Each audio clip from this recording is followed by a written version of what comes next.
Hello, ladies and gentlemen. This is the 10NL coaching show with Christoph, who doesn't want me to even mention it, but he did. He was the recipient of a mini BBJ, Bad Beat Jackpot, so he got like 14 buy-ins or something. You weren't even just at the table. You were like you were the winner of the pot, which is not as good as being the loser of the pot. But you got some of your rake back, and this is a game where we're trying to 10NL, coaching a win despite the fact we're paying huge amounts of rake. And this is like, as I was saying to you yesterday, this is like, you deserve this. This is, you've already paid into the system. This is just you getting like a bit of a rebate here. How's it been going besides that? Because I know you don't want to focus too much on the Bad Beat Jackpot.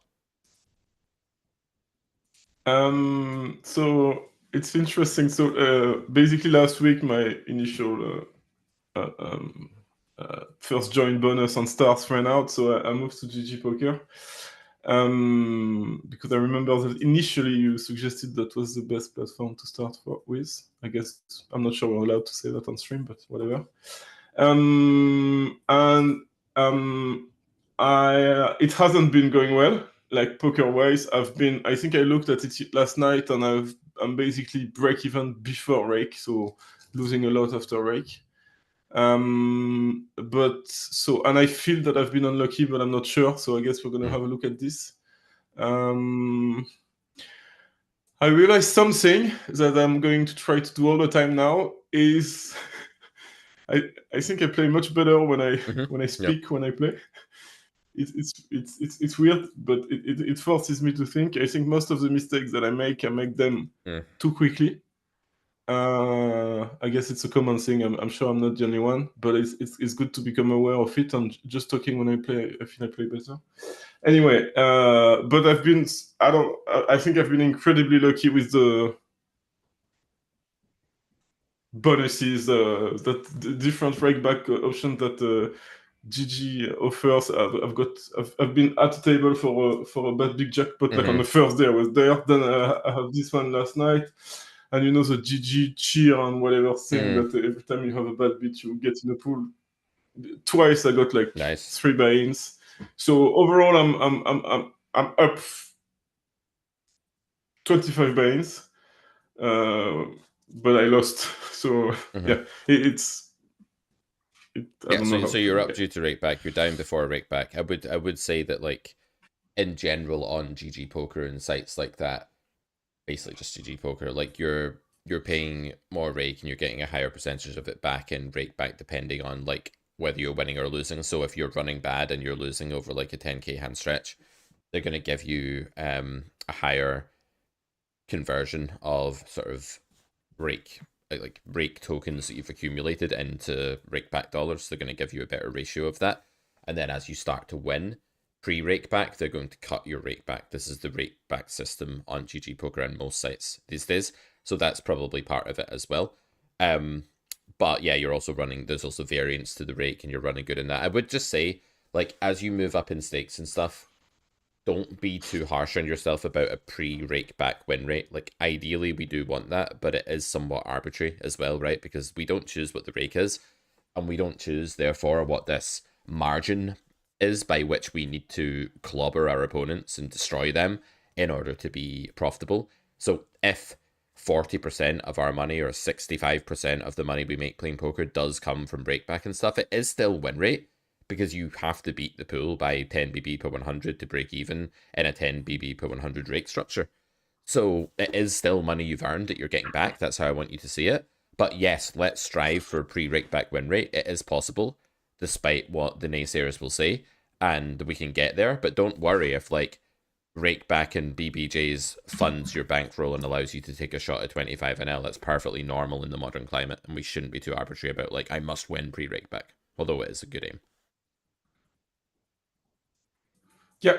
I mean, regardless of any of that, the point is to get better at the game. So almost irrelevant, but I guess you started talking about the bad and I think a lot of chat has these worries as well, right? Like, it's a hot topic at the moment, and people are very unsure about, like, whether they should be trying to win pre-rake back, post-rake back, like what the lay of the land is. And I just think it's important to understand that like you're trying to enjoy the game, get better at the game, and generate income from the game. Like whether the pre-rake back graph is doing that single-handedly or not isn't really the be-all and end-all of it, although it's a good thing to strive for. Okay, so I've had a very good morning. I got woken up at 5:15 by Ruben, and I looked after him for a bit. And then I went for a cycle by the canal. My body was like beasting it. I was like standing up on the bike, up the hills, bam, bam, bam, sun, reflection in the water, lily pads on the canal.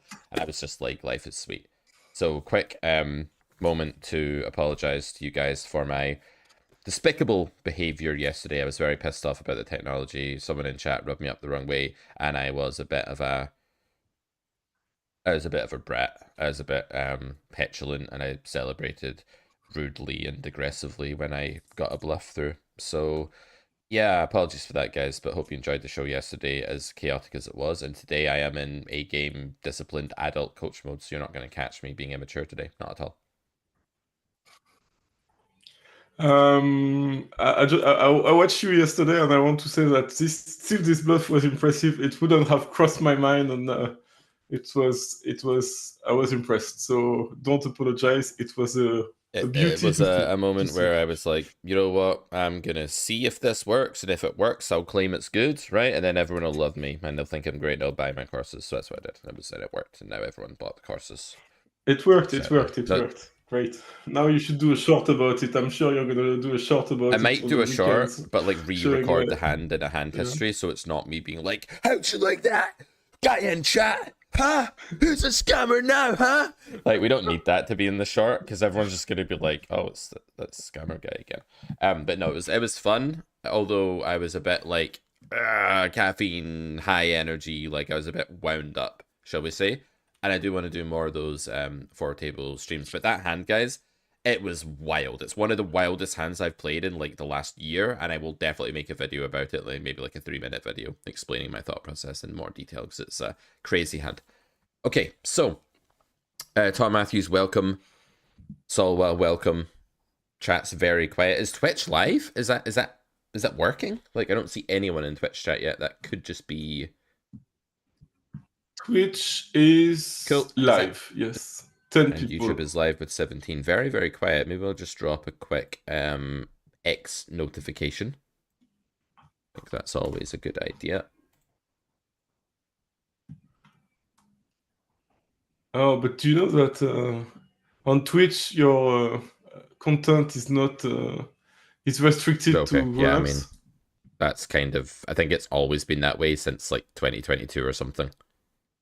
The problem with Twitch was that they had a lot of people back in the day doing like these gambling streams, like back before they cracked down on that.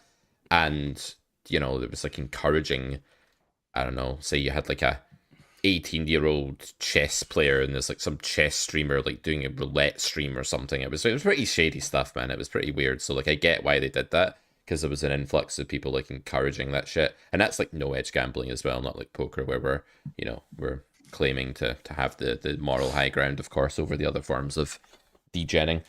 So let's get into this stream. This is an educational poker stream. We don't recommend that you play online poker, actually, or any kind of poker at all. But if you do want to, this will make you better at the strategy of the game. And you can use code CRUSH20 for 20% off at Carrot Corner at the moment. One word, CRUSH20. Check out the Carrot Poker School. Check out our formal academic poker education, along with a bunch of other courses if you prefer to pick and choose. So we're going to start with the general filter, which is the relevance filter. And we're going to see if your game is improving, Christoph. What I'm looking for is to see a bit more aggression, to see a bit more bluffing, to see more scavenging, and to keep seeing the evidence of you understanding relative hand strength and folding where you need to. These are them, and value betting too, like building pots bigger for value. I'm looking for you to embody the 4 pillars of poker: value, bluffing, polarization, and folding. And if we get those 4 things right, then we're going to be skyrocketing out of 10NL in no time. Yeah, great video, by the way, on that. And yeah, I guess I think the one that is going to take the longest is the bluffing, because I recognized this week, especially like I said, when I started talking, it was much better. So I would advertise that to anyone. Just speak and speak to yourself like out Yep. loud when you play. A few situations when I knew they were capped, I knew, but I was just how much should I bet for the bluff to be good, and I just didn't know. And yesterday, actually, when you did your stream, you had a situation like that when you knew and you bluffed big and they called and you were like, oh, they called too much on GG, I shouldn't call. And I was like, okay, if Pete gets this one wrong, So how am it I supposed depends to on do the that? spot. So that spot that I bluffed was actually, we'll get to Kings in just a second, guys. I know you're wanting to see the hand. It was a spot where I raised the river, and those spots are just like, it's so expensive to bluff because you have to put the call in first and then another bet, right? So your risk reward from point of decision is astronomically high. And for that to get through enough of the time, you do need your opponent to be folding bits of their like decent value range as well as just their really capped, bluffy, emergy stuff. And that's the issue, is that part right there. So it's not that, it's a nightmare to get bluff sizing right. I just shouldn't have bluffed that spot. That's just a cold spot to bluff in GG against what could be a recreational. But when you are in one of these they're capped spots and you're attacking them, the good news is that it won't matter that much it will matter far more that you bluff than what sizing you pick. But the more capped they are, the more big sizing is going to be good. But the more whalish they are, like stationary, like sort of recreational they are, the more you want to like plateau that somewhere rather than just going for like, I don't know, like, is there a difference in fold equity when you go 1.8x pot and 1.2x pot against like some non-thinking fish? Like, ostensibly not, right? So like there will be some like elasticity points where the gain in fold equity is no longer worth it for the extra investment that you're putting in. Almost like if you buy a new BMW, like the gain in quality of car is just not worth it for the extra 16k that you're paying or something like that. Like it just starts to become meh. That said, it's good to be able to tell people that you bought a brand new BMW, right? No. Is it? We've got the different kind of I'm joking. I wouldn't do that. My burnt orange BMW was older than that when I got it. So there. So we have. But this is the bad bit jackpot. No way! I didn't even mean to. I didn't even mean to do this. This is so perfect. I swear to God, I don't believe like, now your credibility, your shots. I understand why people criticize your qualities and people are trolling you. I mean, this is too much. I swear to God, I didn't know. So we got it in pre. This is such a jammy way to hit the BBJ as well, to like get it in pre and for this to happen. Like, what is this? This is so rigged. Okay, we got the BBJ. Great stuff. Look. Oh, it doesn't show in the hand history. That's so disappointing.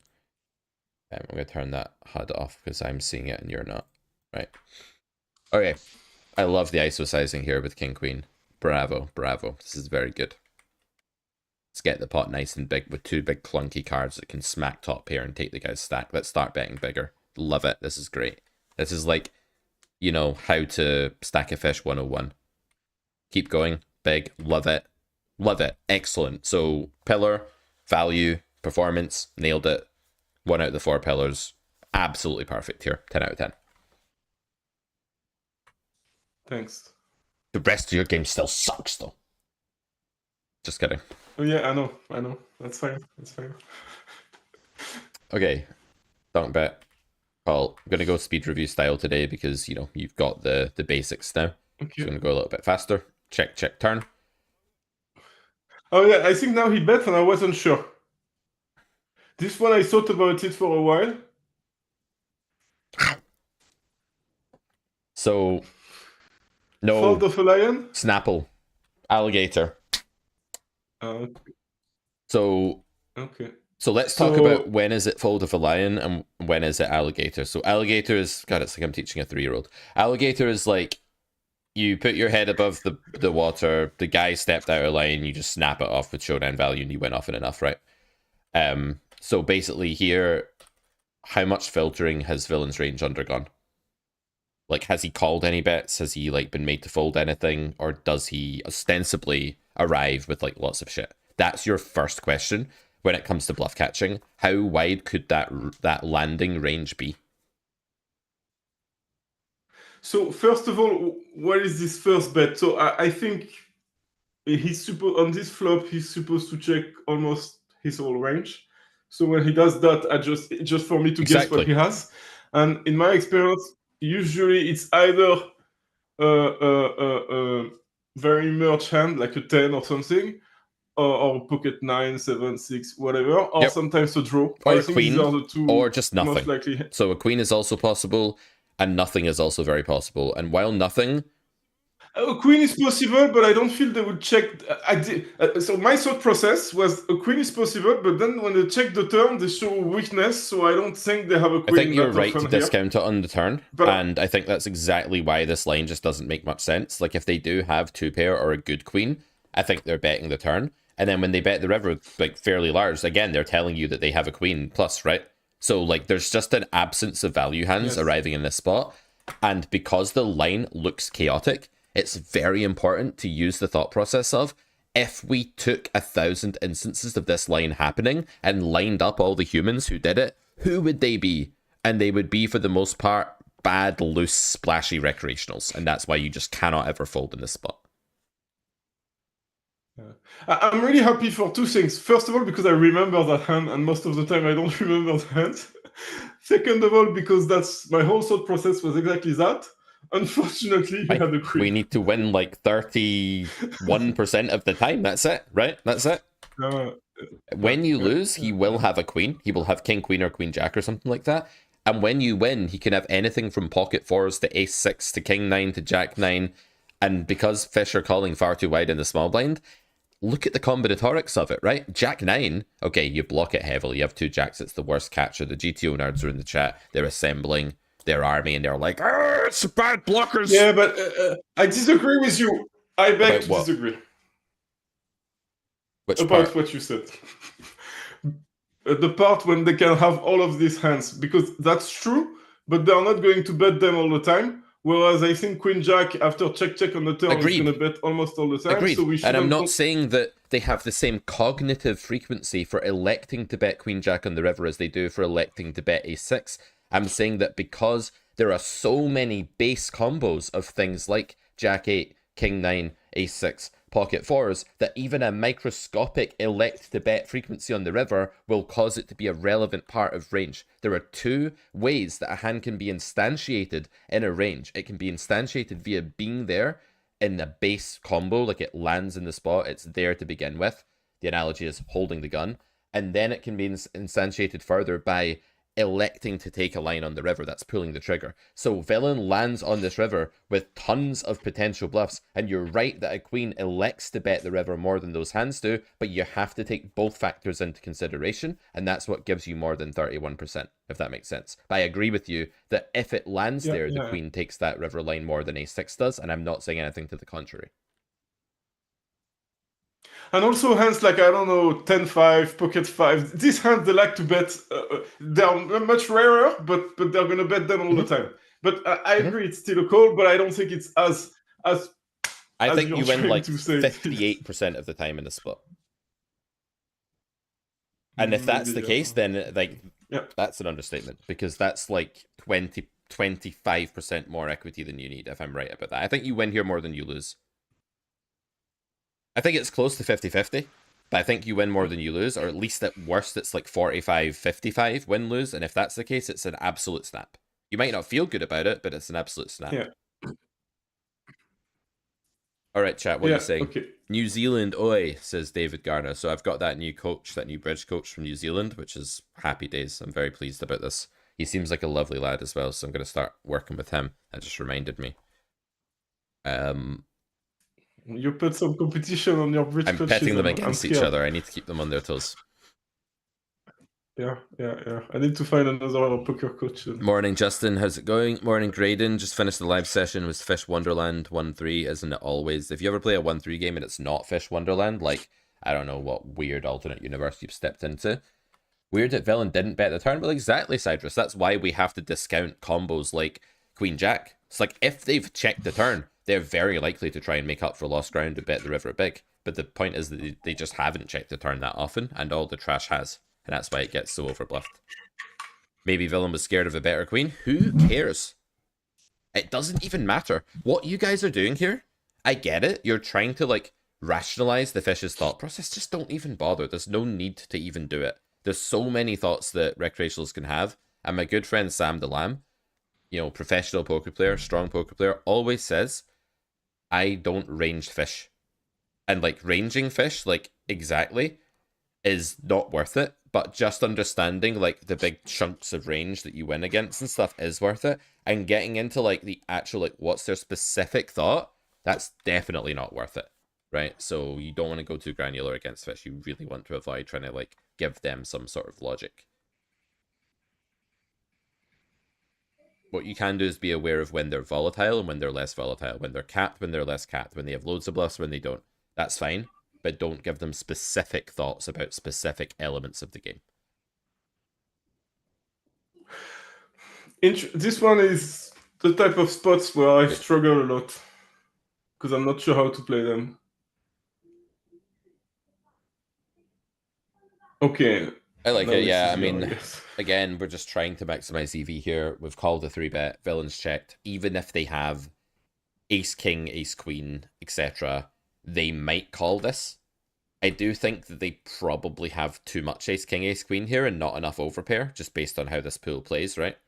But this is such a good line if they ever have ace jack, king jack, queen jack, queens, that like the big bet's probably still better. Like if you knew villain had ace queen exactly, it might. No, ace queen's a double gutter. This is great against ace queen as well. Sorry, ace queen's an open ender. So yeah, you should just bet big here. Like there's not enough hands that call small that don't call big. This is definitely just a clear big bet spot in reality. In theory, you could use a smaller sizing and bet all these. It doesn't matter. In practice, you just need to bet big here, I think, to maximize.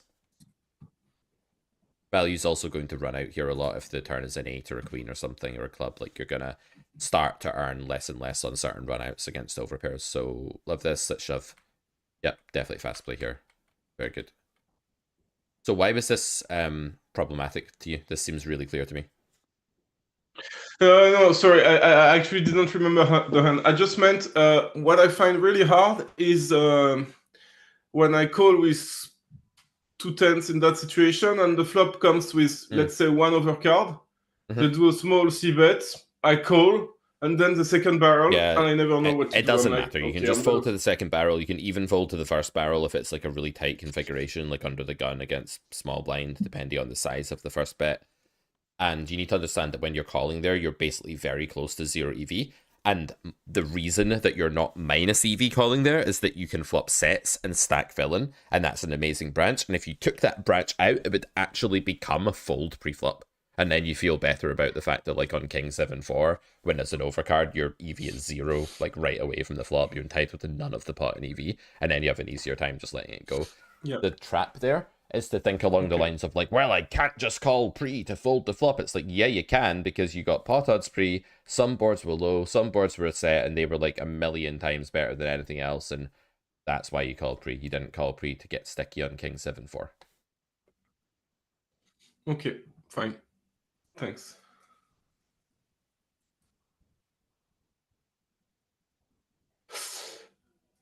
Yeah, I think... Okay. Yeah, definitely. I think pre's an interesting decision. I think it's okay to 4-bet here with ace king. Although I'd be a bit wary against like nits that pick this sizing here. Against them, I might not bother. Against anyone else, I think you can 4-bet, and I think you can 4-bet fold if villain makes like a big 5-bet or something like that, or shoves or something. But I think call's okay as well. I don't mind it. I would definitely check raise here. Good. So not. I love that you're not slow playing. And it was mainly Pierre that I had this issue with, who was slow playing more when you guys had your argument.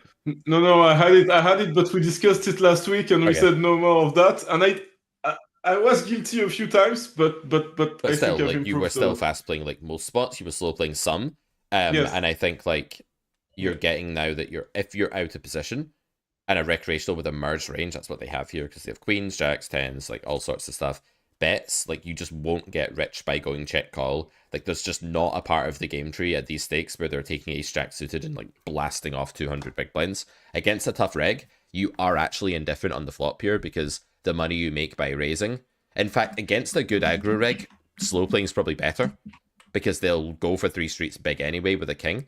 And if they have aces or queens, they might just find a fold by river. and if they have it bluffed, they're going to triple it all off a lot and not put you on a king so often. So against a tough reg, you should slow play here, and against everybody else, i.e. the 10NL pool, you should fast play here. Okay. I like it. I think turn, your sizing's decent here. Yeah. I thought about it, and I thought about the size where he wanted to call now and felt like he was committed. Yeah, on the river. I'm not sure if it makes sense, but I think 39 is better, but like 35-50 is good. Yeah. Okay. So far, I mean, like, perfect play. Like, really, really good so far. Like, I've not been able to nitpick one thing. Chat, isn't Christoph playing better poker these days than a few weeks ago? What do you think? Happy Feeling says, love this series. To be fair, it's refreshing to have someone that plays at similar level to myself and is also running fairly badly. But also, I really hope Cree goes on a heater soon. It's overdue. Maybe it starts with this BBJ. Yeah, that's what I was saying to you yesterday, Christoph. Like, sometimes in poker, it's about losing just a few buy-ins or like just 11 buy-ins instead of 24 when you're running bad, and then like an inevitable like 20 buy-in plus heater comes, and then does it put you in the black, or does it just like put you less in the red when that happens? And that's a very key thing, and how you play during the downswing is essential to determining that. This call, is it okay again? I felt like with ace queen offsuit I shouldn't call, but ace queen suited it felt like it's agreed. right. But yeah. Don't mind the flop. I think the flop is very close. I think raise is an option as well, by the way, because villain has a lot of ace king combos here, and they will fold to a raise. And you only have ace queen, and you have backdoors, so it's okay. I agree, but that's raise. In theory, I thought about it actually. In theory, I saw the merit of raise, but I didn't because I felt like my opponent pool is not aggressive enough. So, and if it goes check, I can bet the river. You're right. And I think call is higher EV here because I think they're going to underbarrel turn, and I think there are many runouts on which you can actually make them fold kings later if the SPR stays big. But if you raise the flop, the fold equity against like kings is really bad against the cornered animals at that SPR. So actually, I think you're right that like while raising flop is plus EV here, probably, I think calling flop is better, and that's a very good pattern. Float, meaning the old school like call to take it away later with some equity, is generally a better way to go against recreationals than just like all out bulldozing them when they've got loads of over pairs. I like it. Yeah, really good. Really, really good. Good point. You corrected me. You're doing better than me today.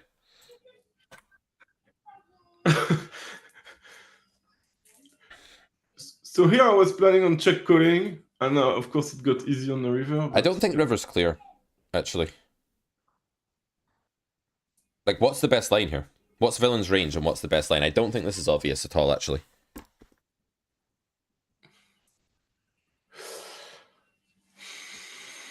Yeah, maybe not.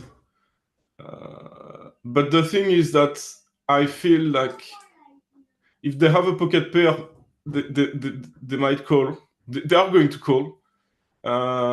Check raise is just better. Stop a second. What do you mean by pocket pair?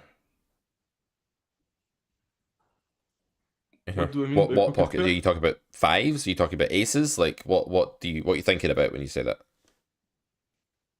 No, I'm thinking about Jack 10. I guess 9 is not possible anymore.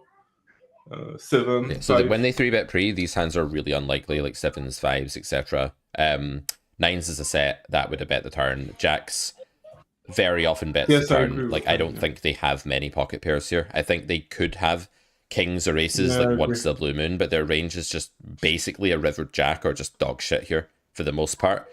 So I think you should check, because like getting them to bluff ace king ace queen here could be a very sizable part of the game tree, ace 5 whatever. And if they have a jack, they might still go for value. And if they were slow playing, if they do have aces or kings, they're probably going to go for value now when you just check call and check twice. So I think this is a very clear check raise. I don't think betting here makes any sense at all. They've got far too much air for betting to be right. And if they do have a good hand, check raise is better anyway. So it's very clearly a check raise. But it's not a clear spot initially. It only becomes clear when you rub the fog off of the window here. And you have to sit there and realize it's a foggy window before you can do that. God, that's the best analogy I've ever made. That's such a good analogy. Okay. I guess yes, because my plan was from the start to bet the river, and kind of I forgot that I hit. Yeah, If no, it no, no. makes, It's I it's mean, it's fine. When you first stupid, start but out, your brain is like struggling to cope with all this stuff, and it does just like melt down in that way sometimes. I do that at the bridge table where I'm like, well, no, but it was like I was planning on betting. Oh, now it's even easier to bet. I hit so even, yeah, you but didn't it's compare the stupid. Yeah. EV of your lines. You didn't range the opponent. You just basically stopped trying to work out what was best, and therefore you did a random thing, and the random thing wasn't best. Lesson learned. Yeah. Welcome, Jess. How's it going? It's been a while. Did you take a break from poker? Good to see you back anyway. I don't think ace ace no spade bets for value there often in 10 and L. I think it does sometimes. I think it's like a kind of 50-50 type thing. It's a trade-off. I just don't think they have the hand often enough for it to matter. I think they usually just have nothing or jack. Maybe, I mean, you could make an argument for like a block bet. I just think the bluff frequency will be a lot higher against check than it will against the block. So, but yeah, you need to either block raise or check raise here, I think. I don't think you can go for pot in this spot. Yeah, and I think even against a jack, check raise is much better because they might really call Yep. the raise anyway. So it's usual as they're only going to call if I Absolutely. bet. So Jess says I absolutely agree. blows when they check river back, though. It depends what they check back with. If they check back with kings, I agree that blows, right? Because you would have got a bet in against kings. If they check back with a jack, that sucks too. If they check back with tens, that also sucks. If they check back with ace king, that doesn't suck. You've not lost anything because they weren't going to call a bet with that anyway. So you have to just like think about what it is they're checking back. And if you hardly ever see an overpair on this node because they just bet the turn on double flush draw with that all the time, then it doesn't actually suck if they check back. If they're mainly just checking back stuff that you gave the chance to bluff and it declined, that's okay. It's like saying I have aces and you have kings, but we'll give you a 20% rebate. Oh, you're talking about getting a new car. Yeah, exactly. Okay.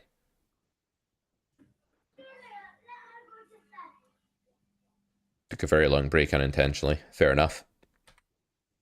Sometimes it's necessary in poker to take a break.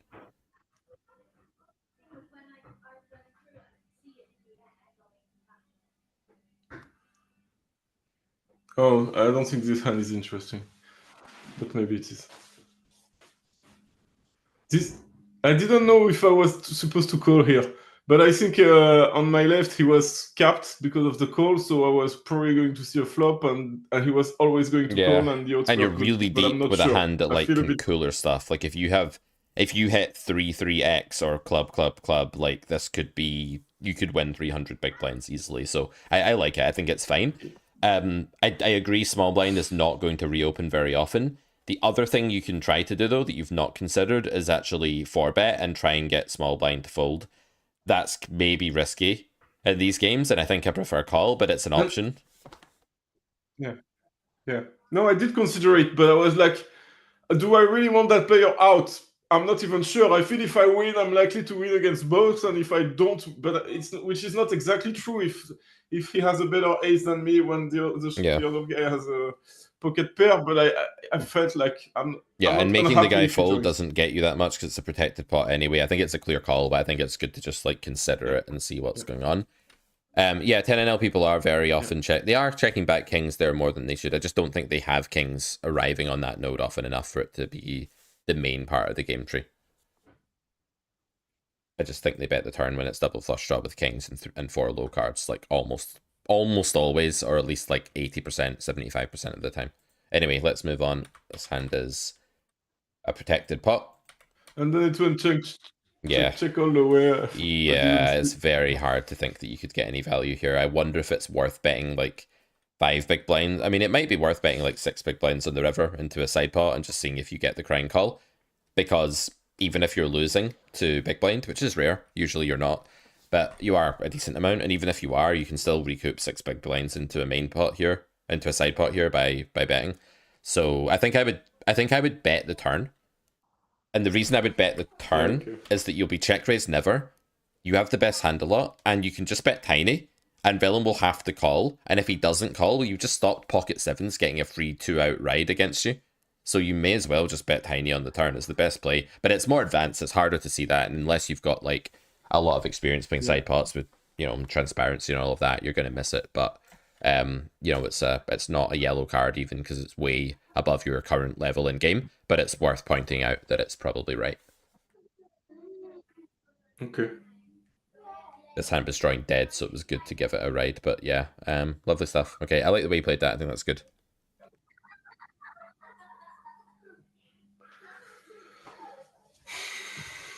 Anything you can do about the background noise? Not about the kids. I mean, I want you to like kill their fun. They're having a good time, but maybe just so it doesn't come through as much. Let me try. Yeah, I'll let you comment that. Like, definitely don't go tell them to stop enjoying life. That's not what I mean at all.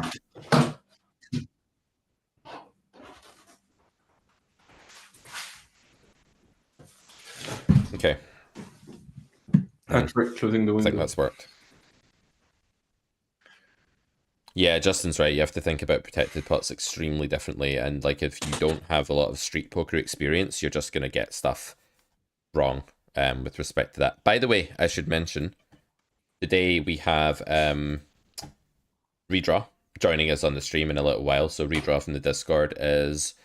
I want to have him on just to give you a bit of inspiration, Gustav, because he started off like new and he's made a lot of progress. He's had a really good year so far.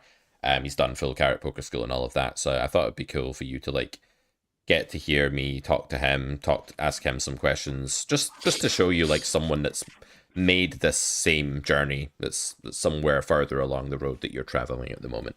So we're gonna get him on in a bit. Looking forward to it. Yeah, great. Okay, so 7-6 of clubs. We call and decide to check raise the flop. I like it. I think this is great. Yep, I love to just like ensure that we're on the branch where we can win a big stack here. With this hand, I think that's important. I just feel so. Yes. Now, what should I do now?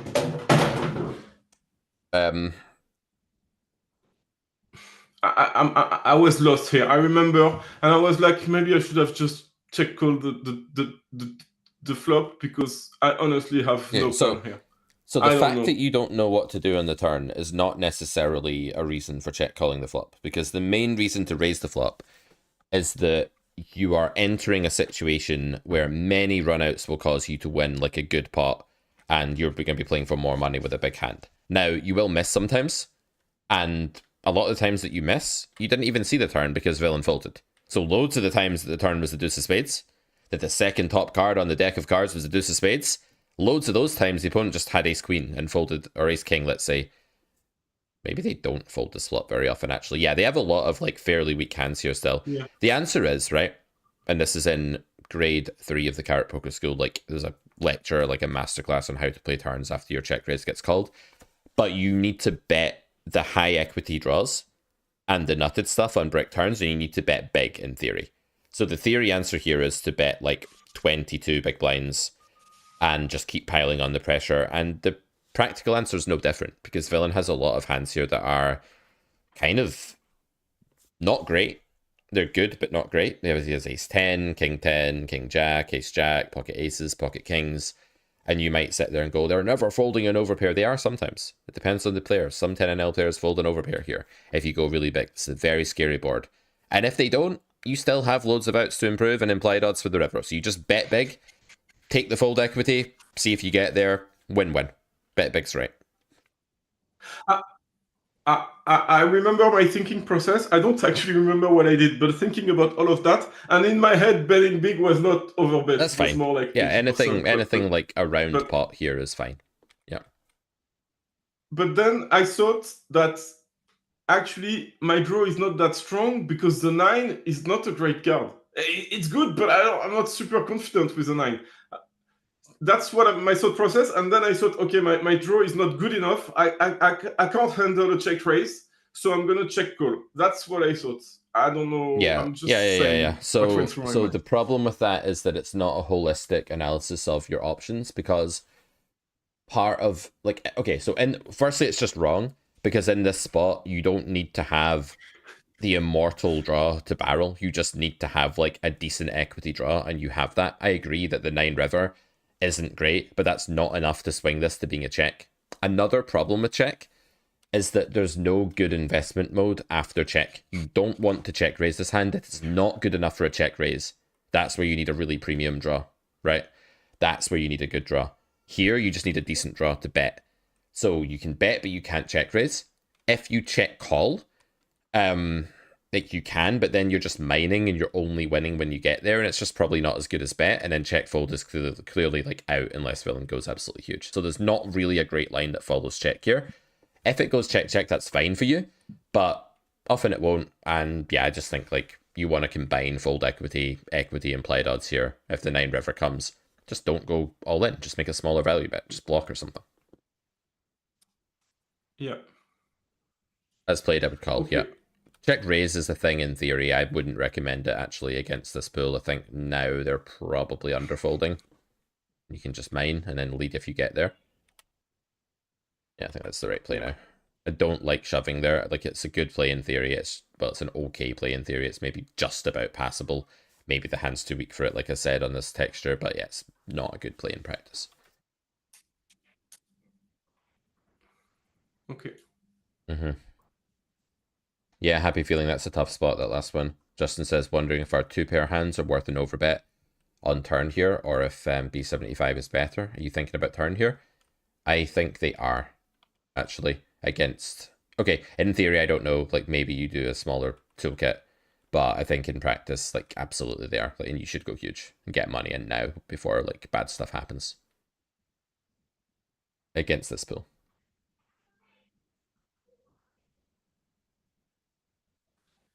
What? You okay, bro? You okay? Yeah, you're right there. No, villain. Me? Oh, okay. I wasn't sure, but I felt like I had to go. Yeah, I don't know. I was. I don't know. I mean, probably you just call, yeah. I mean, I think you have like 55% or something. I think you just call. I don't think this guy like waking up behind you. It really, really sucks when this guy shoves behind you. Like, it really sucks.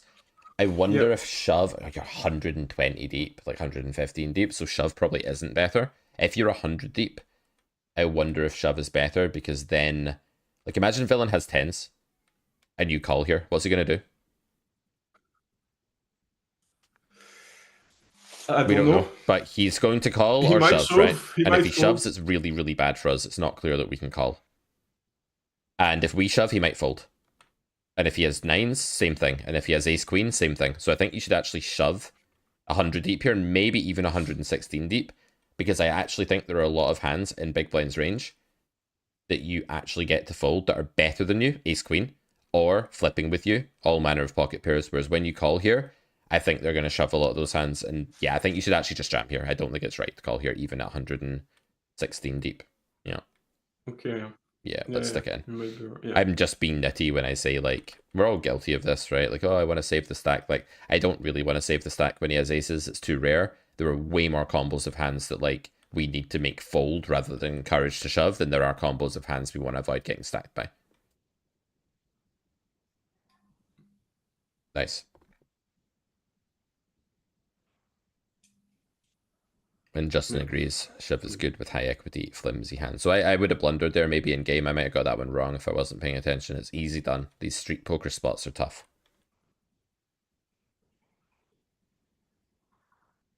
Because you feel a resistance, right? You're like, I don't want to feel like a moron when he has kings. When I just get stacked with king queen suited because this guy put out some bait 16 big blind jam. You just feel bad, right? And you don't want to feel bad. So it's natural. Okay, this one is interesting. Let me know what you think. So, open call from small blind. We go 2x pot check here. Yeah, okay. Against fish, I know that, like... Why fish? He cold called small blind and it's GG 10 and L. Probable fish. Against probable fish. Can't say that word. Probable. Probable. My lips are too big to say that word well. Like, I just end up getting, like, stuck mid-word. Probable fish. I think that they're not as bad as my fingers, and my fingers are terrible, as we established a couple of weeks ago.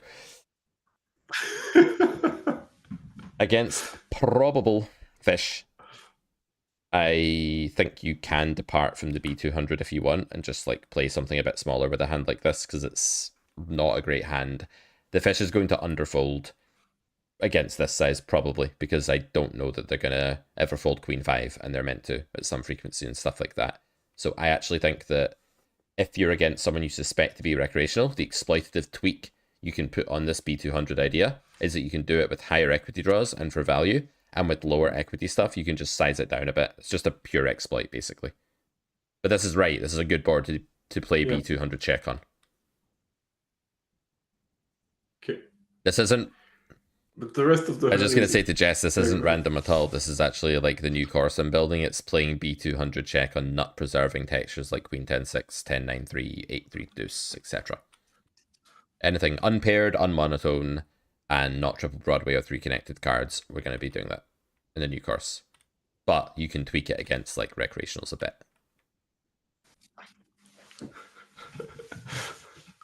I'd go smaller, because this is such a polarizing turn for villain, and the SPR is so small already, and the bigger you go, the more you'll encourage like Queen 10 to just freak out and shove on you, and you don't actually want that to happen. Because remember, they are cornered animals, so I'd bet like B75, B66 here, or something like that. Okay. Yeah, interesting one. So what do you think about river?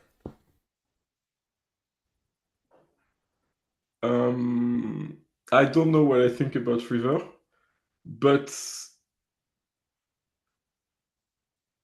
maybe, I don't know. But it felt to me that it was so unlikely that he would fold that I thought, okay, it's time to give up, and I gave up. That's my thought process didn't go further than that. I just felt like when he calls the turn, he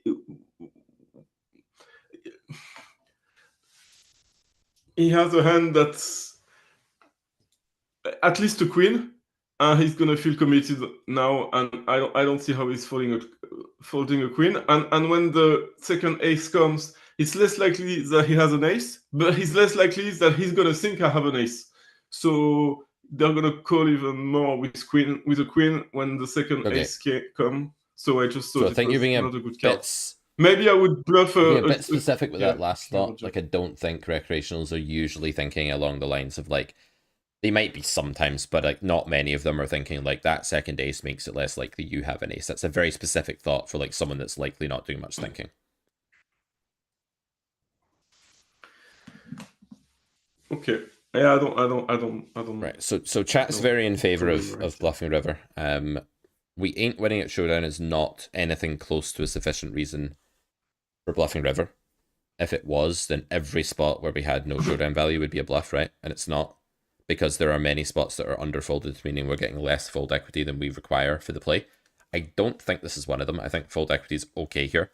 If you shove for 54 into 90, Christoph, how often does it need to get through for you to be, you know, having the same EV as check, i.e. 0?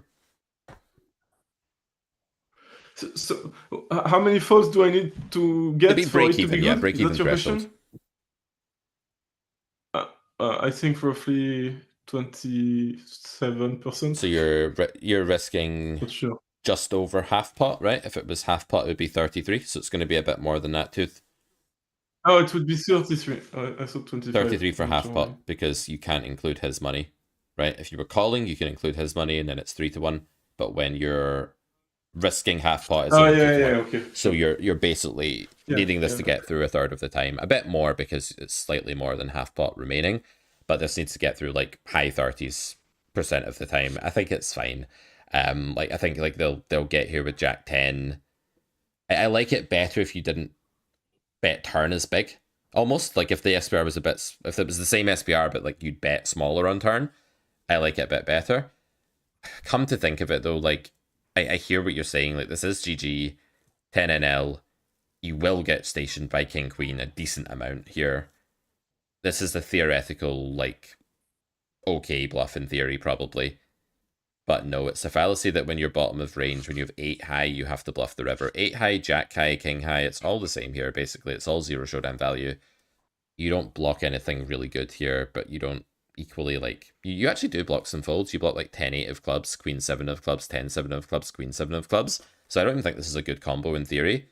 And this is a sticky pool. That said, they probably do get here with some like low absolute hand strength hands like Jack 10, Queen Jack. I think you should give up actually at these stakes in this pool. I think like continuous aggression lines after big turn bets are just losing at 10 and LGG for the most part against fish. I think it's just bad. I think you probably get less than 38% folds here, honestly. Or 35, whatever it is we need. I don't know though, I could be wrong. I was really surprised by their hand for them to call B200. Oh yeah, they've also called B200, so they're also in more of like a cornered animal mindset now. That said, they just do have a lot of Queen X here. No, I think you should give up, honestly. I think you get stationed far too often in this pool for continuous aggression lines. It sucks. It's not glamorous, it's not sexy, but you've got to think of the environment you're in and the people you're against most of the time here. Don't ever bluff just because you don't have showdown value, guys. You need to think that you're getting more fold equity than your break-even point requires. I think Exploitative give up is exactly right. 8 run 3. Exactly right. Yep. Sucks. It's hard to do because you don't want to be the reg that... You don't want to identify as someone that gives up here with this hand, and you don't want to show down 8 high. But you probably should take your medicine here. I like it. Good give up.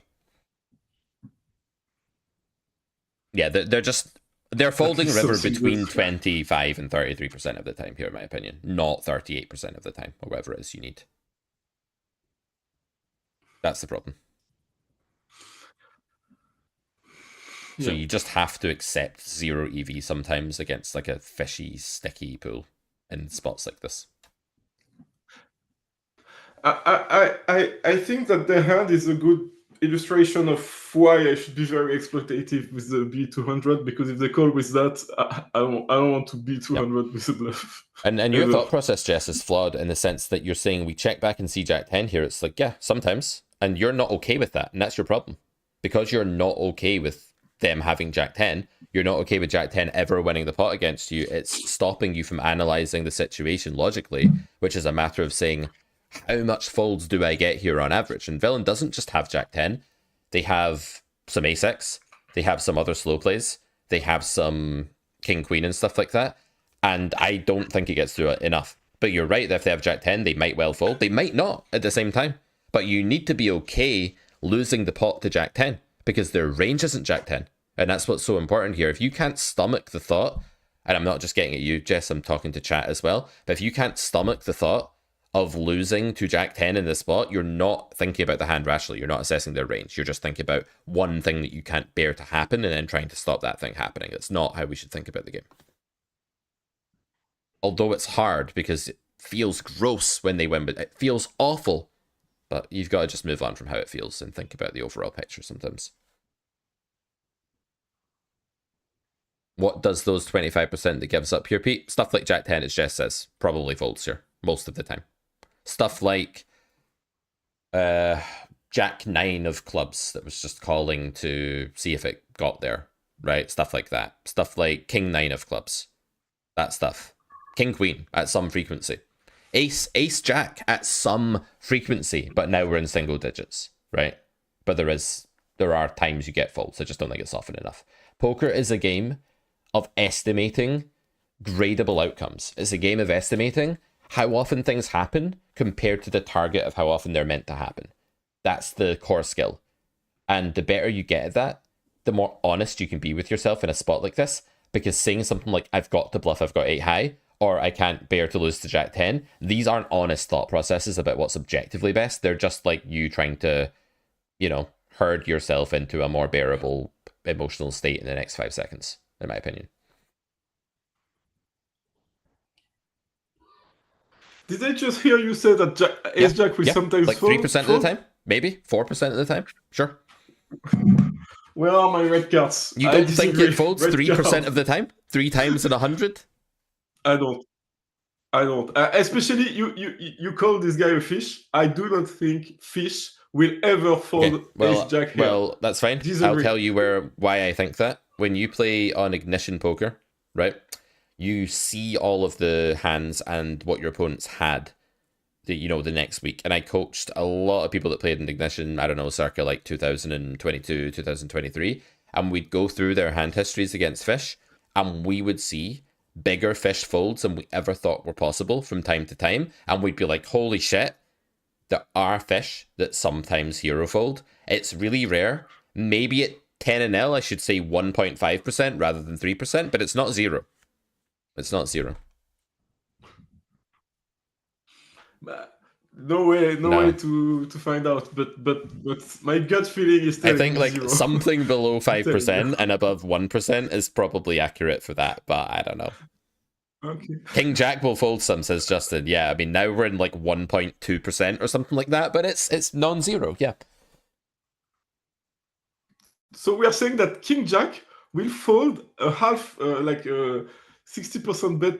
1% of the time. 1 in 100 people times out, like their connection goes. 1 in 100 people just put you on a boat. 1 in 100 people get scared and like, yeah. I mean, come on, we're saying 1 in 100. Okay, we're very off topic here. I think what we should do, Yeah. is just I'll just check with redraw.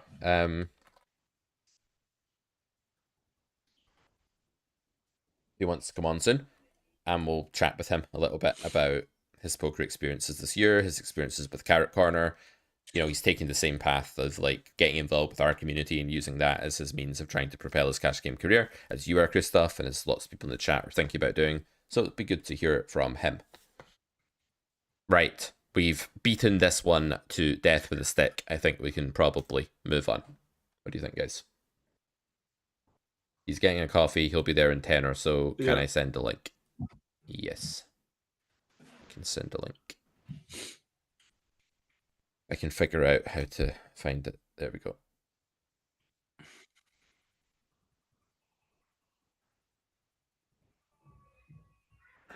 I don't know if you can find it quickly. There was a hand that I should have identified it when I had King Jack. That was interesting, but I don't know if you can find that very quickly. Just if you can, I guess with your filter you will find it. Being a PT4 wizard, I will find it. The question is when. Did you lose the hand or win the hand? Did you? I lost the hand, but you kind of spoiled it. I did spoil it. Was it King Jack of Spades? No, I think it was off suits. Was it on GG? Was the board 6695 Jack with 3 diamonds? No, the board was King Jack Deuce, I think, and then another Deuce, or King Jack 4 and then another 4. You've made this up. King Jack doesn't exist. Yeah. So you dreamt it. You had a bad dream. Happens. I don't know, it doesn't seem to be showing up. Was it on stars rather than GG maybe, or was it earlier? No. Yeah, maybe one of the ones that didn't work. You know how you said like there was some import issues? It could have been that then, perhaps. See if you can update your PT4. If it's due an update, that sometimes fixes it, like I say. I'm going to nip to the bathroom, guys, and we'll take a very quick break. Justin wants to come and hang out. Do you want to chat with Justin as well? Stuff? Okay. Sure. I can ask Justin about that hand, what he thinks. I would love that. Yeah. Okay, or we can talk about I'll give Justin the link. Hold on. Let's me find this King Jack.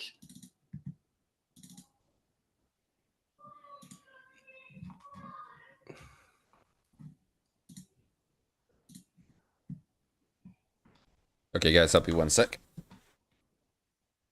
But do you want to pull up another? I'll play another hand actually for you to think about and talk about while I'm away. That's good.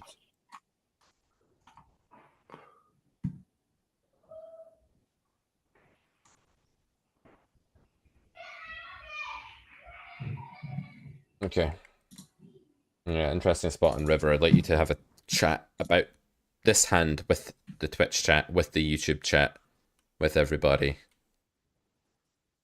Can you remind me what happened before? Called 10-7 in the big blind. Flop went check. Villain was playing B200 check from the new Carrot Corner course. So we checked. And then... Okay. So it's a shot. And then we bet big. And then this came on the river and you did this. So have a chat about it with people. That'll be 1 minute. Okay. I'm still looking for the King Jack hand. Okay, I found it. You were rubbish.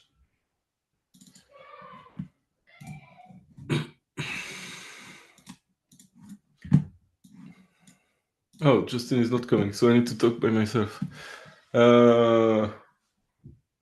Well, what can I say? I think I should maybe have bet bigger, actually. I think if he's got a 10, he's gonna call a lot. I should bet either small or super big. Super big, like targeting 10s that are gonna struggle to fold. Or small, trying for them to call with almost anything just to check me.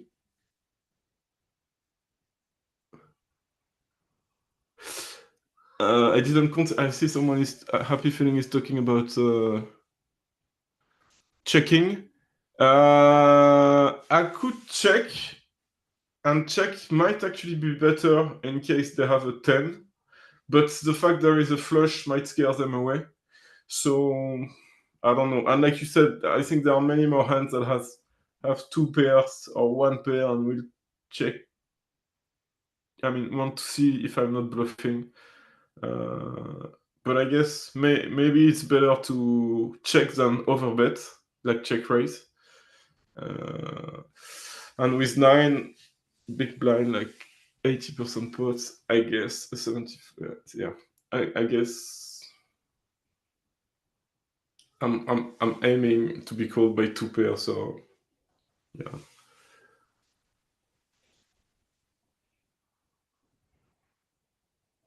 Oh, Mr. Denki, you're a bit rude. We were just joking. We all agreed that it was off topic. I started this discussion.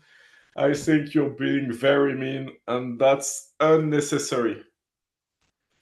This comment is out of line. You get a red card.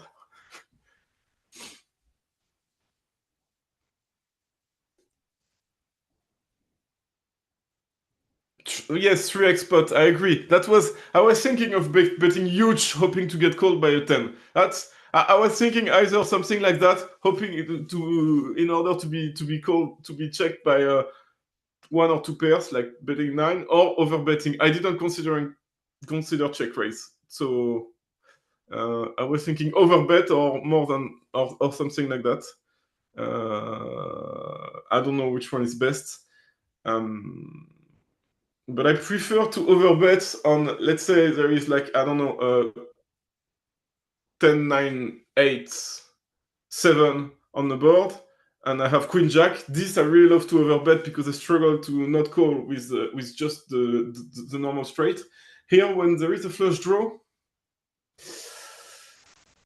I think they are not always calling with the 10. If I bet 200 pots, but maybe they are. I'm not sure. No, I don't think they bet 2 pairs. I think if we check in order to check raise, I thought it's we want them to bet with a 10 and then struggle to fold to raise, but they might even fold to raise. Like if they bet, let's say they're gonna bet big with a 10, right? Let's say they bet 9, same I did, and I raised. So yeah, I found the King Jack hand for later, Pete. I was saying here that we were discussing whether a bet like this one to target something like 1 pair or 2 pairs to call me, or trying to maximize value against a 10 or a 10 basically, almost specifically, in which case we don't know if it's better to check raise or to bet huge. I think it's better to bet. Yeah, the danger is if it ever checks back against a 10, like you lose so much EV that it's a disaster. And unless that frequency is very small, I think we should just bet huge. The other advantage to betting huge is that villain never bluffs here if you check right. There's no like getting blood from the stone of bluffing in this spot whatsoever. So if you bet huge, you also get called by 2 pairs sometimes. Like you're playing 10 in LGG. Sometimes they're going to call you with like king queen when you bet huge. I'd bet huge. Bigger than this. That's yeah, okay. He had 2 pair, but what was chat saying? I went away and they all started like fighting each other. Mr. Danky came out and he said, actually 9 into 11.9 is not an overbet, buddy. I'm afraid to say. He came out and said that.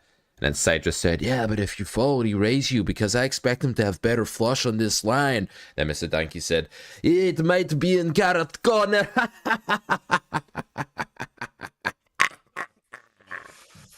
Horrible. So while you were away, we were debating with the chat whether you were going to tilt because of Mr. Denki or not, and I think the chat won. You did tilt. But it took you like half a second.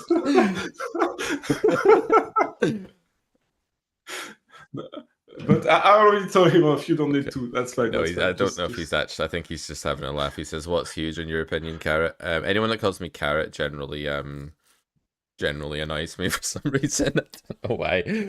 Sorry, guys. Sorry, Mr. Danky. Huge is probably like I'm thinking of going to at least 2x pot here in this spot. Because the more money you get from the 10, the better. I think the 10's fold frequency is very, very low. I think you just want to go about 2x pot, something like that. You guys know me too well. You know, I'm very protective of our community and our people and how serious we are about the game. And yeah, I do fly off the handle a lot when people insult Carrot Corner. So it was King Jack of Spades. If we can, I knew it. If you found it, it was indeed King Jack. Okay. Yeah, I have it. I have it here. Justin, how's it going? Welcome to the stream. Hi, Justin. Going well. We can't actually see him, I don't think. Yeah, we can. Oh, we can try see to fix Hello. that. There we go. Okay, nice. So Justin is one of our senseis on the Discord, one of our instructors, and a professional, not professional, but like, you know, mid-stakes warrior who just competed in the mid-stakes coin poker challenge. So he won, what did you win, like 11k or something in that? EV about 10.5. I don't remember. I was probably slightly above EV in how I ran. So 11 and 12. So we'll need to do a video at some point about that challenge and some of your hands and get you on a stream about that another time when we're not helping Christoph to get to 25 and L. It's today's prerogative. So the King Jack hand, you say? Okay. Yeah, King Jack of Spades. Right, let's...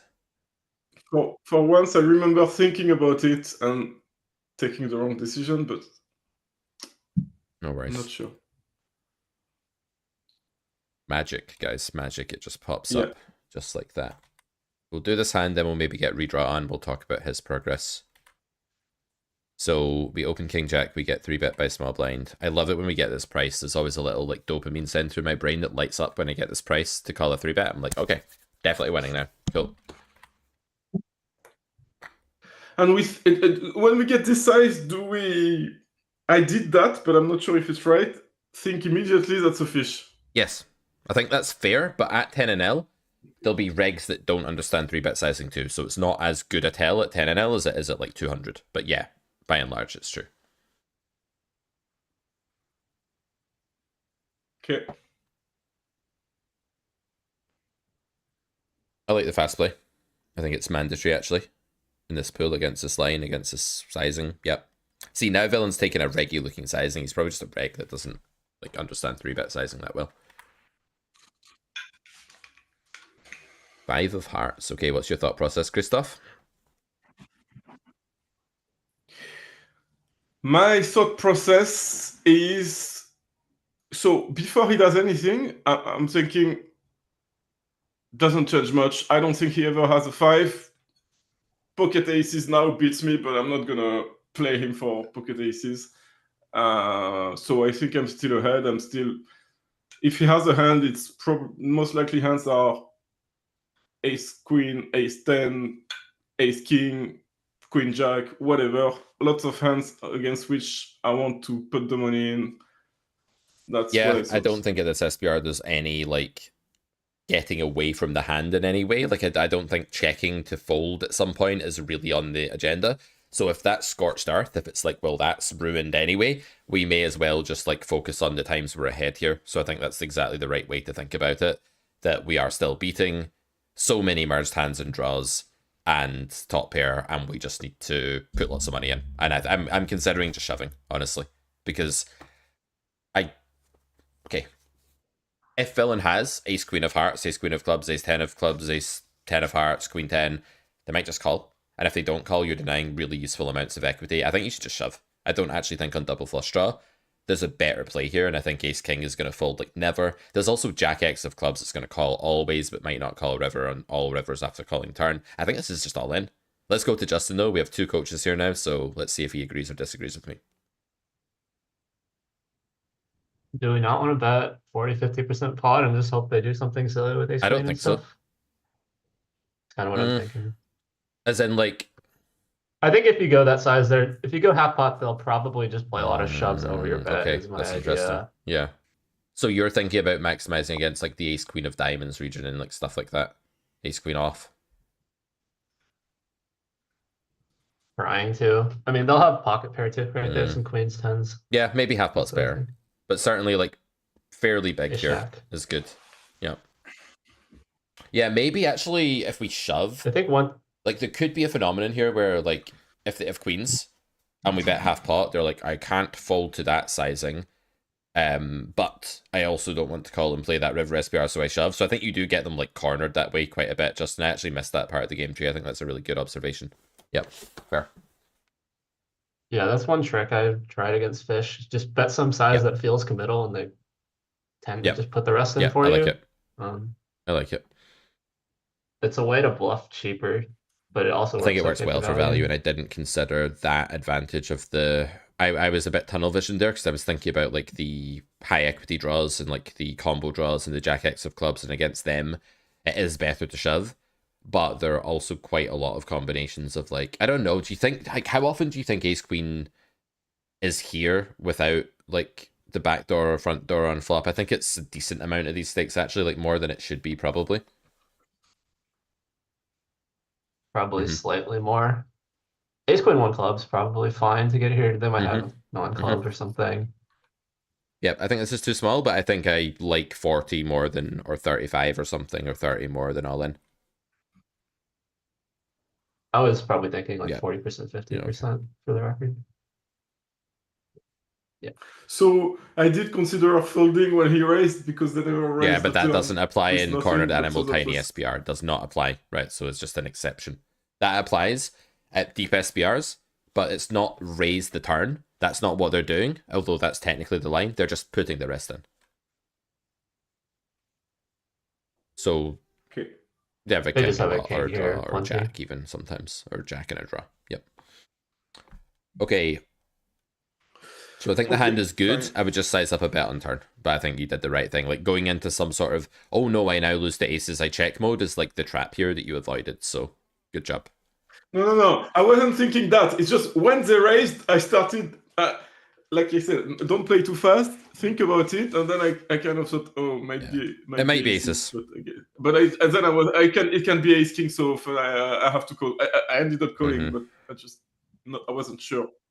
Probably influenced by the result. I was thinking maybe Mad Gaming in chat sounds like someone that's got a bit of trauma from like the bottom card pairing and losing to the overpair. Bit of trauma there for sure. Okay, we are going to. This time the monster was under the bed, indeed. Yeah, okay, we're gonna let Alex in now, aka Redraw, and before we let him in, I'm going to pull something up here onto the stream. So bear with me for 1 second while I do that. Do I have an image thing here? No, I need to make one. Image. Graph. Draw. The graph of a lion. Yeah, we'll see what his sample looks like that he's been playing recently and see how he's doing.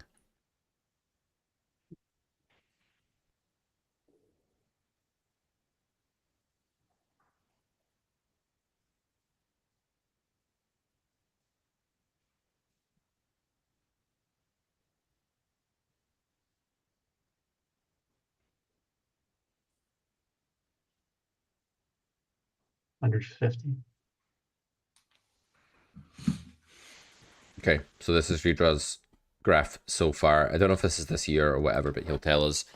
EV's really impressive. But before we talk about these results and get Redraw's take on his poker journey, let's let him into the stream and meet Mr. Alex, aka Redraw.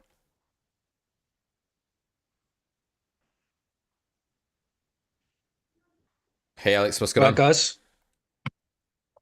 Yeah, I'm not good. bad. Hey, how you Are doing? you in Australia?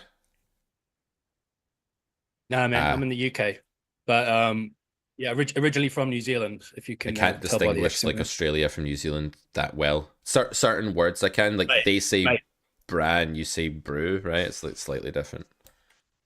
Yeah, basically, when Brits have a crack at saying like where I'm from, it's always like 90% Australia. So get used to it. Okay, cool. So this is your graph for what time period? This is this year, mate. Yeah. Cool. So I guess we should start by saying like how long have you been playing? What was your poker career like before you sort of had this? Because 80 buy-ins over 140k hands in EV is pretty impressive. It's unlikely to be just someone running good that's actually break even. Like it's highly likely that you're beating these games, even though the sample's not huge because the win rate is huge. So what's been the secret sauce? How's your game changed since like when you first started playing to now? Yeah, tell us a little bit about that journey.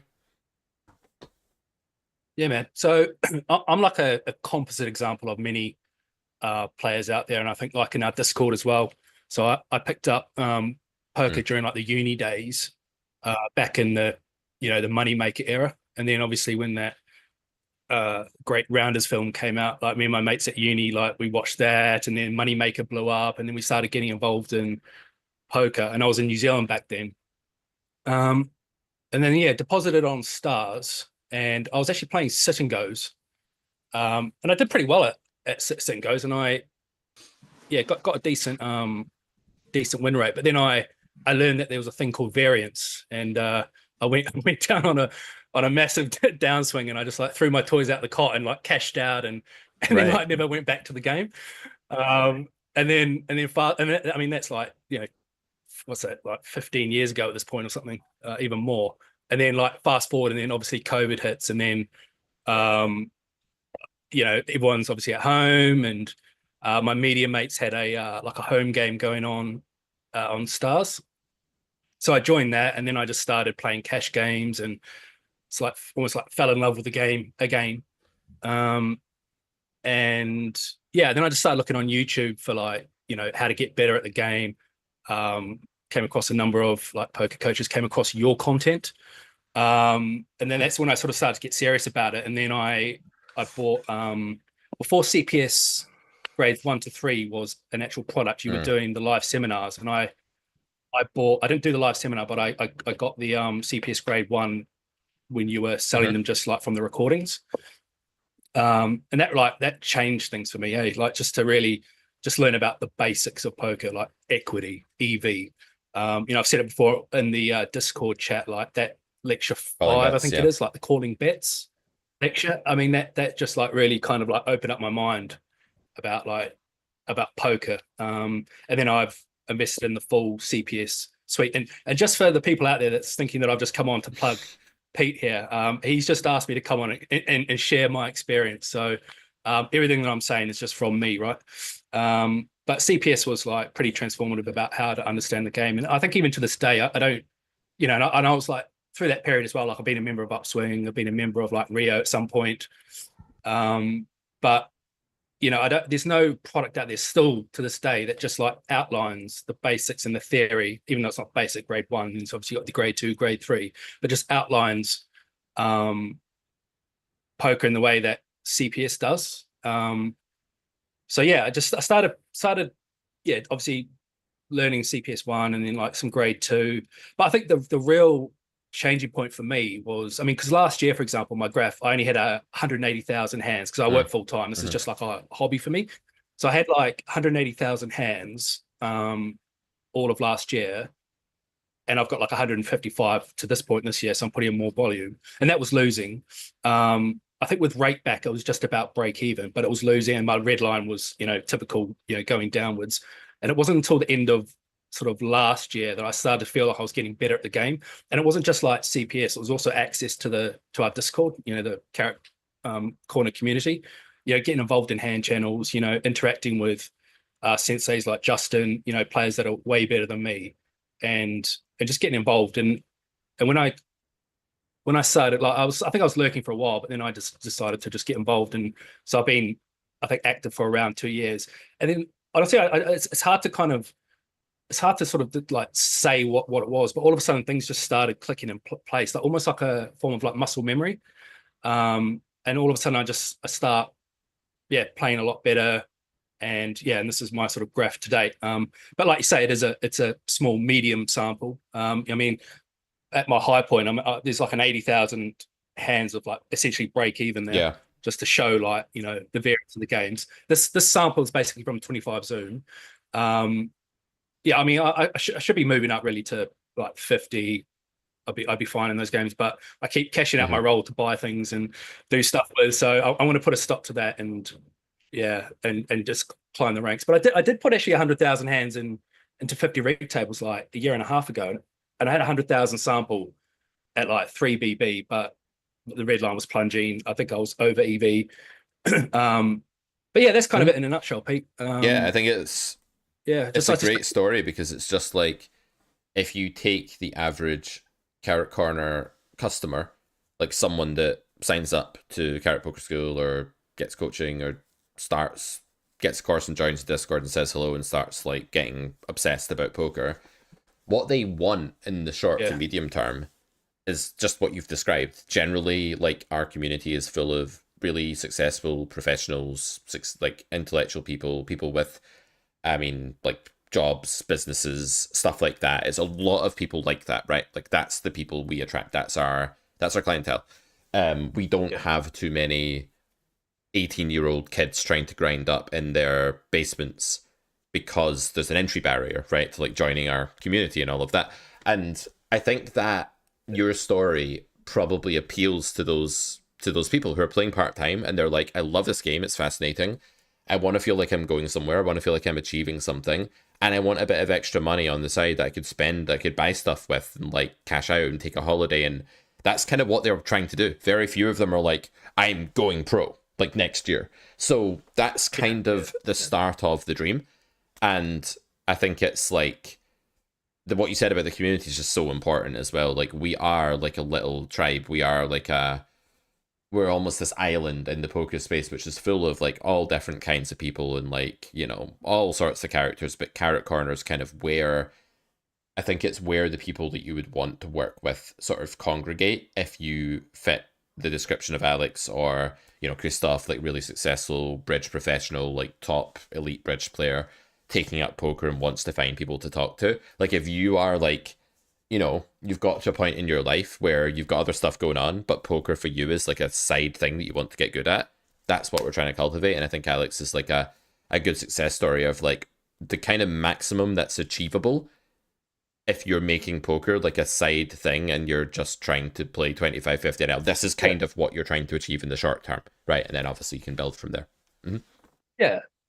And I think and I'll echo some words that our beloved Shot Chris said. I've heard him say it before. Like, he's got a job where he runs his own business or something like that, but he treats poker very seriously, and you know, he's going through the stakes, and so that will be my ambition as well, to go up the stakes. And I'll need to start selecting different sites other than stars. So I think to echo your point as well, it's, you know, the side income is nice and that, but it's not the primary driver. It's simply like just kind of love of the game. I think a stream you had like a few days ago, you were talking about, you know, to make it, like, you really need to have that curiosity and love of the game in of itself. That the money as a sole driver is very unlikely for someone to be successful. I mean, I'm sure it can happen, but there needs to be that, as I say, that curiosity and love of the game. And I think like the more you learn about the game as well, another point before I forget, like going through CPS and interacting in the Discord, the more you understand about the game, like the more fun it becomes. Like that agitating frustration of, you know, like a couple of years ago when I'm just bumming around and just don't know what I'm really doing. Like, that's, I think, where people get really agitated and like give up, and, you know, they just, because they're not understanding like why things aren't clicking in place. So the more you actually sort of dive into the game and the more you start learning, it does become more fun. Now, obviously, you know, variance is still there, but I think that in of itself, you know, you can start coping with variance a bit better as well. And the better you get, obviously, the higher win rate you should get, and that can, you know, reduce the impacts of variance as well. So yeah, and I'd say like even even, I mean, because the Discord's quite large, and I know that, like, I mean, I think we've got over 1,000 members, but I say to like the new guys that are in there that like pop up and say hi, and then like you never see them again, or they might post a hand and then disappear, like just to get stuck in and interact in the Discord, because for me, it's been like a de facto study group, essentially, talking to people that are, as I say, better than me, but even people to the side of me, or you learn from all sorts, and just being absorbed in the community is really just made my game a lot better. So I'd say it's like a combination of like, you know, CPS material and then my own curiosity and interacting in the Discord, and then all of a sudden things just start to sort of click into you're place. a Carrot Knight on the Discord. You're soon to be, well, your Carrot Squire, soon to be Carrot Knight, which is just someone that's like really active and helps out a bunch, and you know, the sort of pillars of the community. And it is frustrating. Like, you do get people join, like they've maybe like picked up like a course or something, and then they get into the Discord and they say hello and they're kind of enthused. They post one hand. Maybe they get told that like their thought process isn't like there yet, and they need to like improve a bunch of stuff, and then like you don't see them again, and you wonder like, where have they gone? Like, have they given up? Is it too frustrating for them? We want to create like a supportive space where we can say to you, look, you're not there yet. You're going to lose for a while. You're going to break even for a while, whatever it may be. But like, you can have fun. You can hang out with way better players than you, and you can like go through that humbling, I don't need to win patient process. And I think that's what it's all about. Right. I've spoken enough. I want to let Christoph, obviously this show is, if you're there currently, you're still sat there at your desk. I can't see it. Cool. So you're I'm here. cool. So you're here, and you're like a bit newer, like you're less far down the road that Alex is on, but you're trying to do a very similar thing, which is like you've got your main gig, which is bridge, his is his job, and then like for both of you, poker is this like fascination, this curious hobby. So what do you, anything you're wondering or you want to ask Alex about like his journey or like his approach to the game?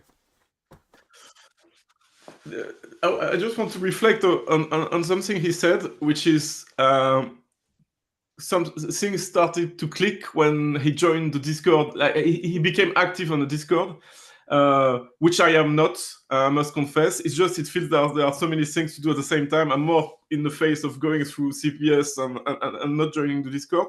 But then when he was talking, I reflected on my bridge journey.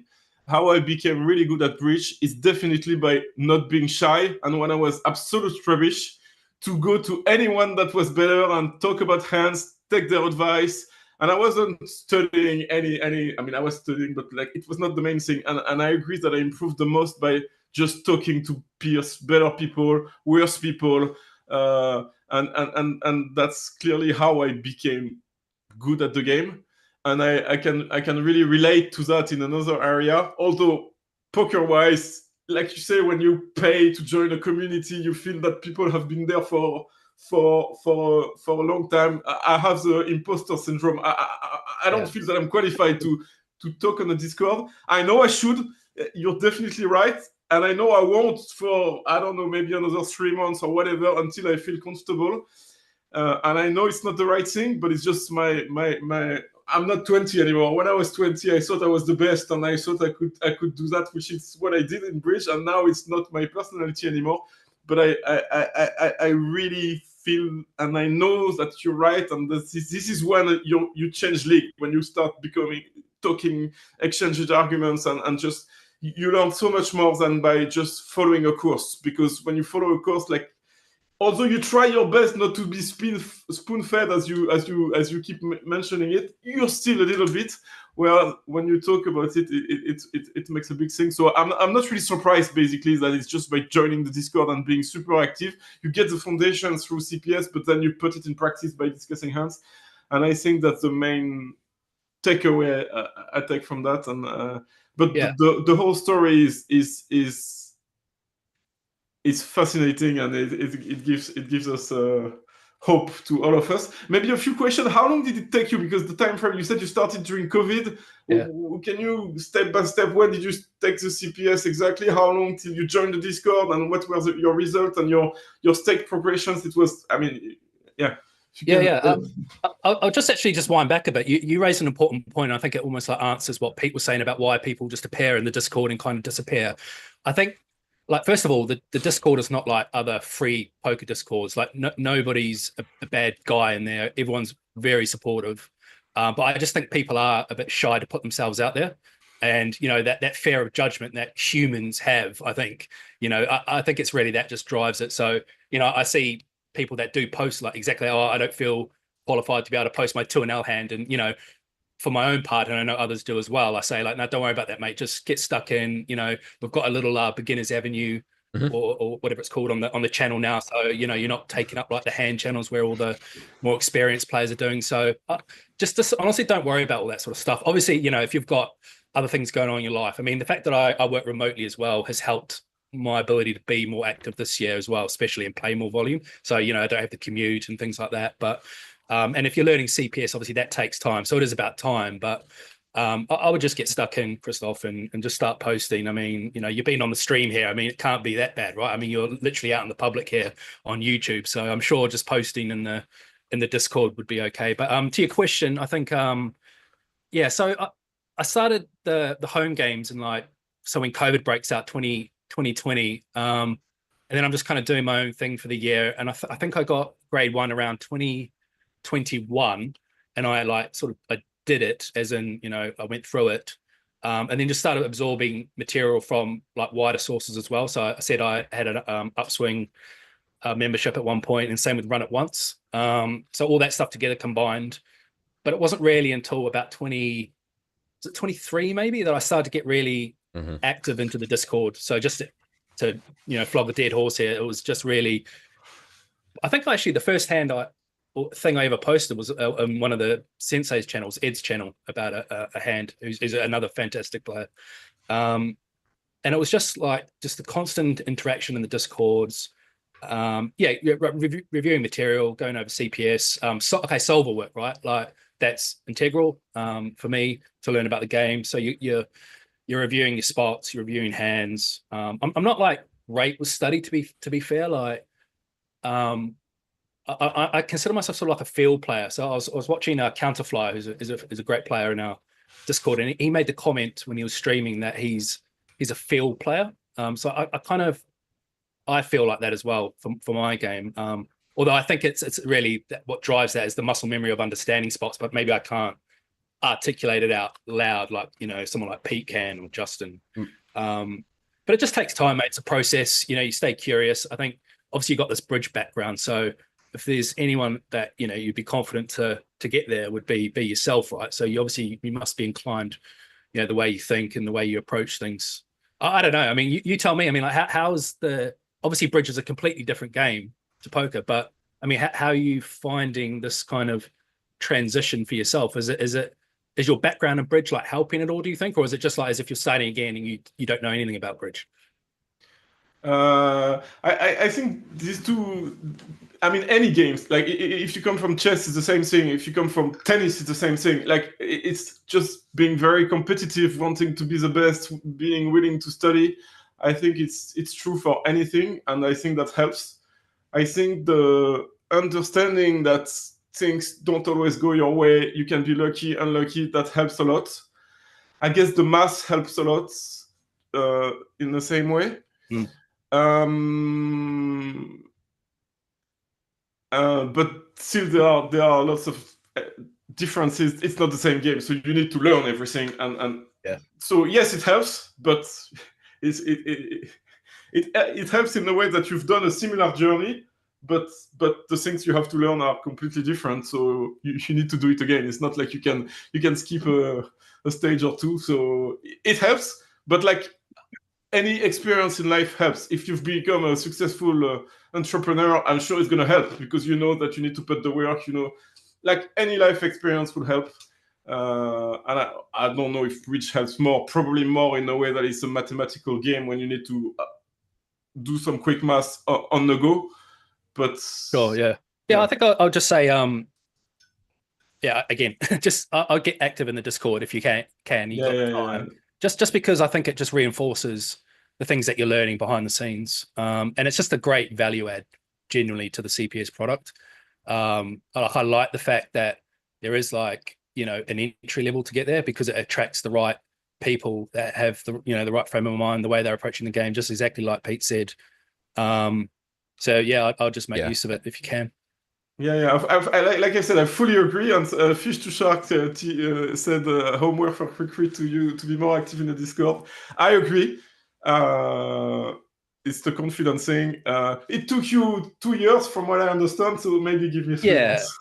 It's honestly like I feel like my game changed actually pretty rapidly. I was just muddling along, like because I was very active last year, but I had a losing game essentially. I mean, break even game with rakeback, but it's almost like just things started clicking towards the end of last year, and then it's just like, like I don't feel like this graph, although it's only a medium sort of sample, small medium sample. It doesn't feel like it's just a product of variance at all. Like I feel like I'm understanding spots a lot more, but also just like how the pool plays, where to, I guess how do I explain? Like understanding the theory of the spot, but understanding like how you would change what you do based on what the pool's doing and certain players are doing. I mean, the stars Zoom pool's pretty high visibility, so I've got like thousands and thousands of hands on players. So I'm not really like an MDA guy or anything like that, but I've learned enough, by talking to people and interacting in the space about what's might be an over bluff node or over folded, etc. So I think that's all helpful. Actually, one question I'll throw out there, probably for yourself, Pete, Justin, or whoever.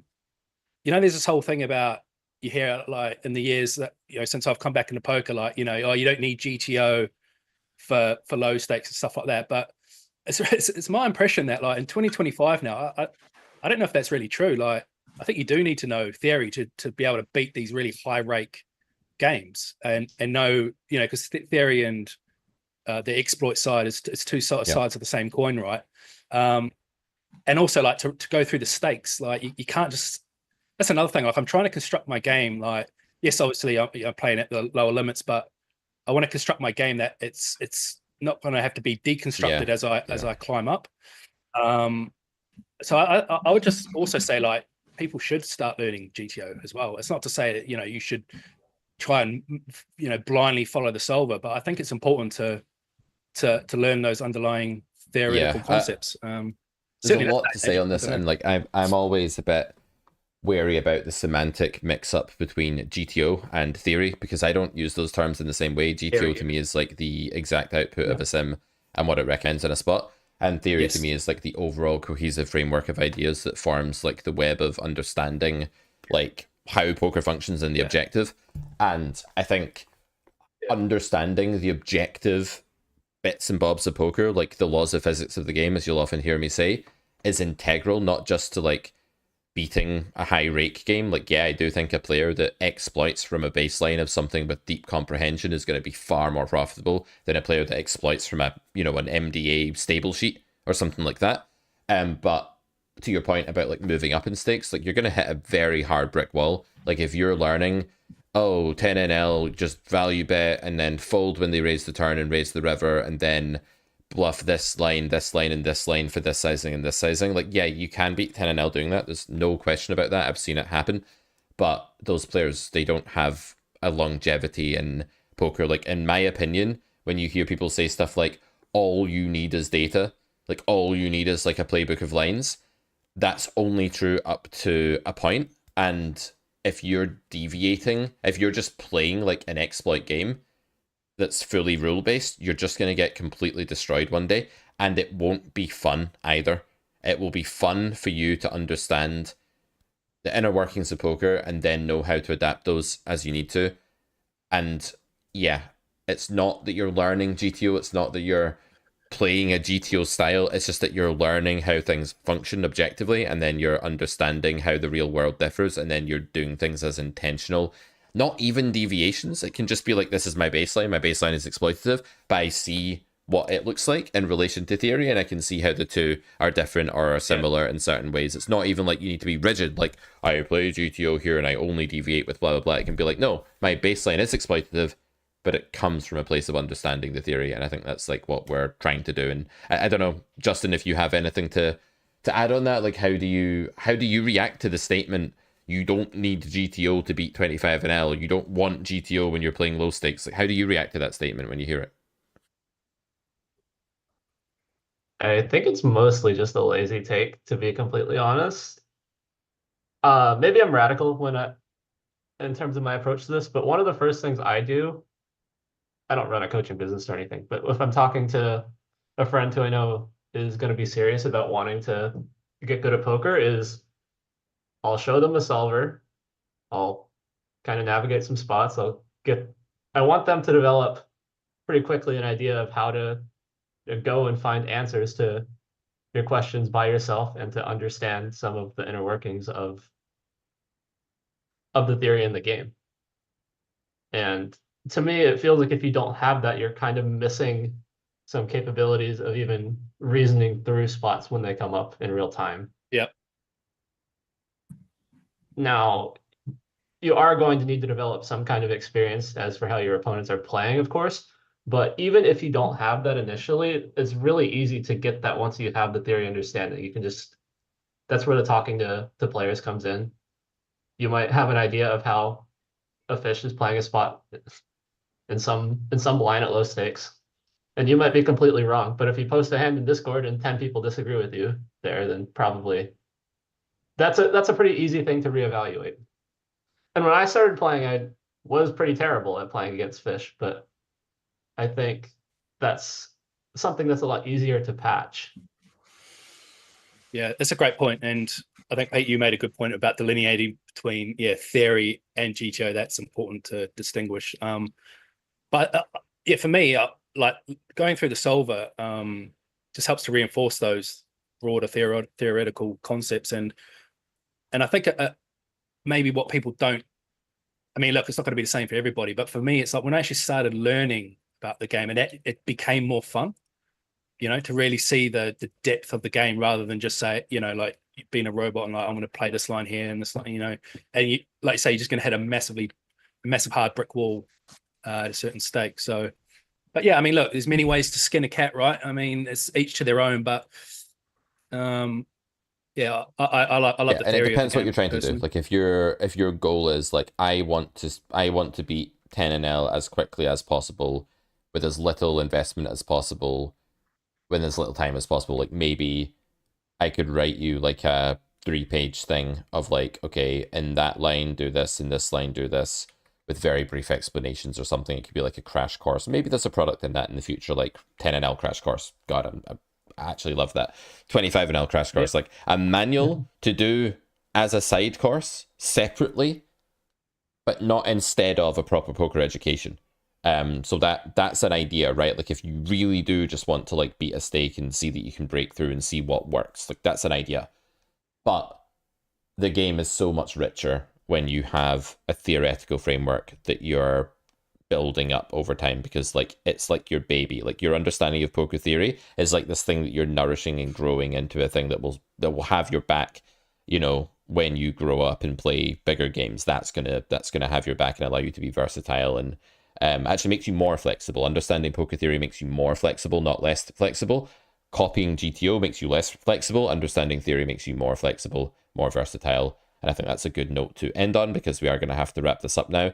But thank you so much to all three of you, to Christoph for being the ever patient, ever enthusiastic student, to Redraw, Alex for coming on and sharing your experiences and recent success. It's inspiring to see, and for Justin for your wisdom, as always. It's been a pleasure. Thanks to all three of you, and we'll be back next week with more stuff. Thanks to you as well, chat.